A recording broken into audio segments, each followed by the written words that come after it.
Hi, Mark T the Handyman here. Today we're going to install a brand new outlet for our brand new RO water system. So as always, the first thing we want to do is we want to turn off the power at the circuit breaker. So according to this, number 12 is the basement refrigerator, and that's the same circuit that light is on.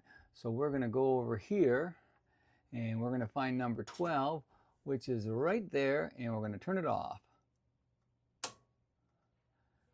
And that also takes care of this room in this part of the utility room.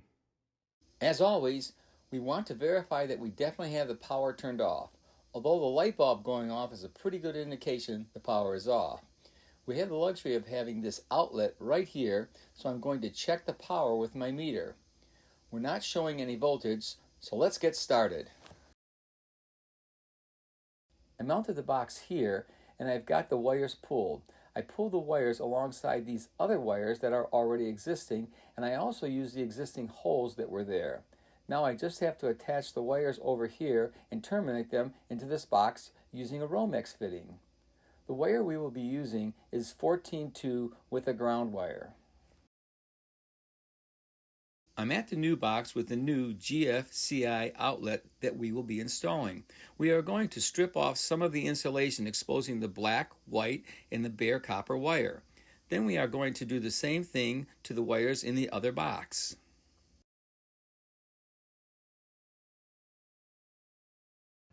So we have our GFCI outlet, and like all GFCI outlets, they tell you exactly where the power should be tied in to the outlet. In this case, it's at the bottom of the GFCI outlet.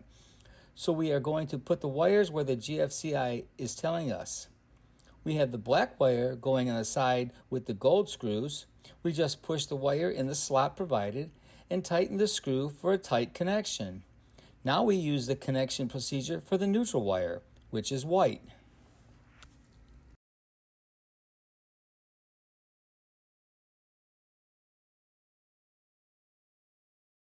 Lastly, we are going to connect the bare copper wire to the green screw.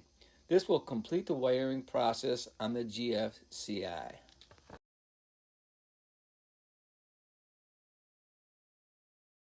Now we go back to the other box and do the same procedure.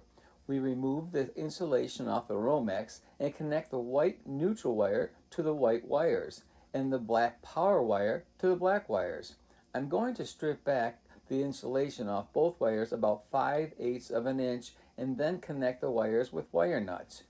You want to make sure that the wire nuts are nice and tight for a good electrical connection. Then push the wires back into the electrical box and reconnect the light fixture to the electrical box. Now we are ready to turn the power.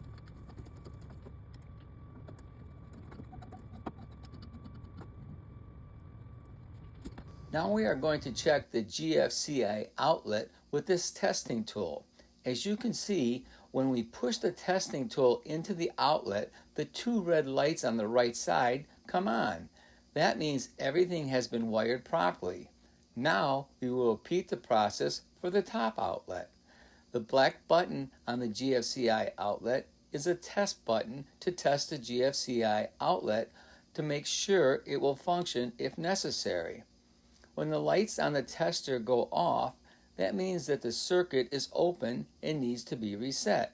I will reset the GFCI outlet and the lights will come back on. Now we're ready to go.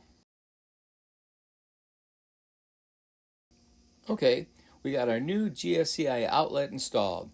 Now all we have to do is install our new water drop RO water system.